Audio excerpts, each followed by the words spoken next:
Hi, Guy Griffiths here from GG Fit. Just talking for a few minutes today about member recovery campaigns, trying to get people back into your club. There's a few people I've spoken to lately and a couple of clients we've helped out who've said they've sent an email and expected members to rejoin. And of course, one or two do. But an email campaign is much more than sending a message. There's mixed results from email, and I'm just going to go through what a good campaign looks like, and how to get more people back into your club, or at least back into membership. So we send out an email. Typically, say for every 100 emails, you might get a handful of people rejoin your club. That'll be better if your campaign is basically a good message with a compelling subject line, which means you're going to get more opens. It doesn't use the word free or anything that's too spammy. Also, there's a call to action in the message. So there's a clear message, what you want the people who are opening it and reading it, what you want them to do. And also, importantly, there need to be links in there to click on. Hopefully not just links within the text, but nice clickable buttons will get a better response as well. But that's a good message, okay? A good message to send by email has those three things. And when the message is sent, the goal we're looking for is for people to rejoin.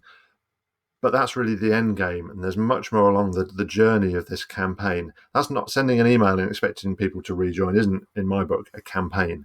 So I just want to look at what happens. The message goes out and people open it. Probably 1 in 5 open it. It's about 20% the open rate in the fitness industry. You'll do better than that if you have a good subject line. But typically 4 out of 5 people won't even open the email. And if they're not opening it, then they're not clicking on any of those nice links you've got in there. It's the people who are opening it and also then clicking the links, probably 5-10% of the 20% that opened it are going to click the link. And those are the ones that might rejoin. So they're taking action. So we're trying to get people to open it, of course, and then to click it, because then there's more chance of them rejoining.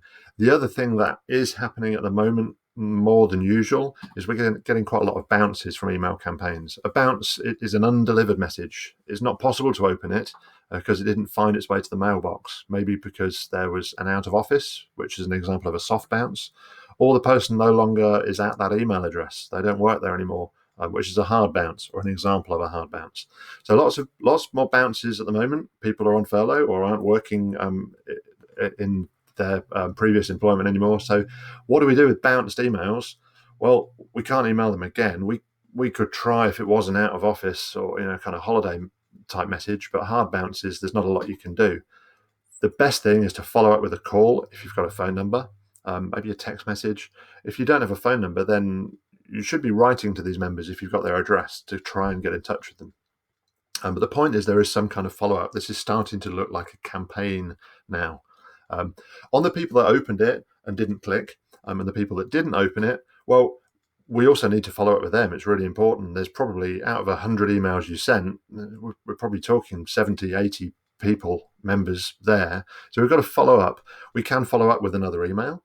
And if we do follow up with another email, it's reasonable. Don't do it on the same day of the week and at the same time, because it's likely you'll get a similar response. So mix it up a bit. And off the back of that second follow-up email, which maybe has a slightly different subject line, maybe a slightly different message, or it could be the same again, you'll get another bunch of clicks, opens and not opens. But the point is we now have more data about these members. Hopefully some of the clicks are going to have rejoined. So we've chipped away at a couple more members and got them back in. And what happens next with the opens and not opens? Well, if this truly is a campaign now, we start to look at alternate channels. You could have done this on the second message. Ideas for alternate channels are sending text messages. As I say, that could be the second follow-up. It might even have been the first message you send out. You can track opens and clicks on those as well. Postcards or letters are good. The best way is a call. All of these alternate channels, if you're sending out this second or third message, you still need to have the idea of a subject line to either open the call with, or if you're leaving a message, to tell them why you're calling. A good example of a call subject line is not, are you going to rejoin, but it's, did you get our message? because a lot of these people will have seen the message, whether or not they opened it. So it's not a cold call you're making here. It is a warm call to a member that you're trying to re-engage. So you still have the idea of a subject line, a call to action, and not necessarily a click, but a follow-up, which in the example of a call could be, I'll email you the link to rejoin if that's where the call went. A really important thing about the phone call, if you're making those, and it's a great way of getting people back in because you can listen to them, you can interact with them, and you can find out what they want. And the reason this is really important is not everyone wants to rejoin at the moment. Some aren't able to get down to the club. So having alternatives to rejoining is really good, and you'll find out from your members the kind of things they want. So we've now built this. This is now a true campaign, I would say. And out of this, we can get more ideas for alternate memberships, subscriptions. There's probably things you've already planned and have developed and are even selling, like online classes or programming for people who are working out at home. But you'll get more ideas from your members who want to come back.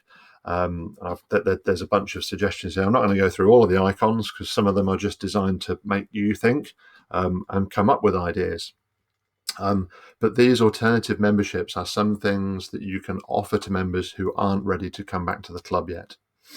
An important thing for them all is that they are social. They are bringing members together somehow on a platform, and they are feeling part of the club, or are they getting some kind of value from these memberships, whether it's regular check-ins or, as I say, feeling part of a community, because people will pay for that still. So just some ideas there on member recovery campaigns. Sending an email and expecting all your members to rejoin is not going to happen. But following up on your emails, calling members, reaching out to them through alternate channels, and having alternate offers for them is a way to get more members back. And you need to be repeating these campaigns weekly, monthly, and adapting them as you go on. And getting more members to rejoin. So if this was useful and you want to find out more, if you don't already, please follow me on LinkedIn at Guy Griff or at GGFit on all the social channels. There's a few more of these videos on YouTube. If you want more help on this kind of thing, reach out by email, so info@ggfit.com. And yeah, we're helping clubs out with campaigns. We are analysing their membership database and building that into the campaigns and helping out with strategy as well. So feel free to book a phone appointment. We're doing lots of those at the moment. I hope this was useful for you. Thank you very much for watching. See you again soon.